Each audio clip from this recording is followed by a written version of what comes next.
Hi friends, ఈరోజైతే నేను ఆలు టమాటో మునక్కాయ మీల్ మేకర్ వేసి కర్రీ చేస్తున్నాను. ఈ కర్రీ చపాతీలో చాలా బాగుంటుందండి. పూరి అయినా చపాతీ అయినా పుల్కా అయినా చాలా బాగుంటుంది. నేను ముందుగానే వెజిటేబుల్స్ అన్నీ కట్ చేసి పెట్టుకున్నాను. ఆలు మునక్కాయ టమాటో కొంచెము మిక్సీలో వేసి కచ్చాపచ్చగా నూరుకున్నాను. ఇక్కడైతే కుక్కర్ పెట్టుకొని ఆవాలు జీలకర్ర వేసుకున్నాను, ఉల్లిపాయ వేసుకున్నాను. ఇవన్నీ పచ్చి వాసన పోయేదాకా మనము ఫ్రై చేసుకోవాలి. కొంచెం ఉల్లిపాయలు మంచిగా ఆయిల్లో మగ్గాలండి. ఇప్పుడు ఫ్రెష్గా నూరిన అల్లం వెల్లుల్లి పేస్ట్ వేసాను. ఏ కర్రీకైనా ఫ్రెష్గా నూరిన అల్లం వెల్లుల్లి పేస్ట్ వేస్తే ఆ టేస్టే వేరే ఉంటుందండి. అల్లం వెల్లుల్లి పేస్ట్ కూడా పచ్చివాసన పోయేదాకా మనము ఫ్రై చేసుకోవాలి. కొంచెం కలర్ చేంజ్ అయ్యే వరకు మనం ఫ్రై చేసుకుందాము. ఇప్పుడు టమాటో వేసేసాను. బరకగా నూరి పెట్టుకున్న టమాటో కూడా వేసేసుకున్నాను. ఈ టమాటో కూడా ఆయిల్లో మంచిగా ఫ్రై చేసుకోవాలి. మంచిగా ఆయిల్లో మగ్గాలండి. లైట్గా సాల్ట్ వేసుకొని ఫ్రై చేసుకోవాలి టమాటో అనేది. అప్పుడు మనకు కర్రీ చాలా టేస్టీగా ఉంటుంది.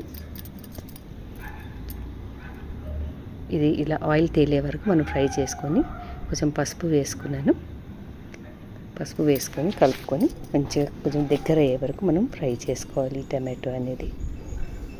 మనకు టమాటో ఎంత మగ్గితే మనకు కర్రీ అనేది అంత టేస్టీగా ఉంటుంది. ఇప్పుడు ఇలా ఆయిల్ పైకి తేలింది కదండి. ఇప్పుడు మనము వెజిటేబుల్స్ వేసేసుకుందాం. మునక్కాయ వేసుకుంటున్నాను, మీల్ మేకర్, ఆలు కూడా వేసేసాను. ఇవన్నీ వేసుకొని మంచిగా కలుపుకోవాలండి. ఈ కర్రీ చాలా హెల్తీ కూడా, ఎందుకంటే మనము మీల్ మేకర్ యాడ్ చేస్తున్నాం, సోయాబీన్ యాడ్ చేస్తున్నాం కాబట్టి చాలా హెల్తీ కర్రీ. కలుపుకొని కొంచెం ఆయిల్లోనే మనము మగ్గనివ్వాలి. నేను ఏ కర్రీ అయినా కూడా కొంచెం ఆయిల్లో మగ్గనిస్తానండి. అప్పుడే ఆ టేస్ట్ అనేది చాలా బాగుంటుంది. ఇప్పుడు ఈ కర్రీకి సరిపడా కారము, ఉప్పు, ధనియాల పొడి ఇవన్నీ వేసుకోవాలి.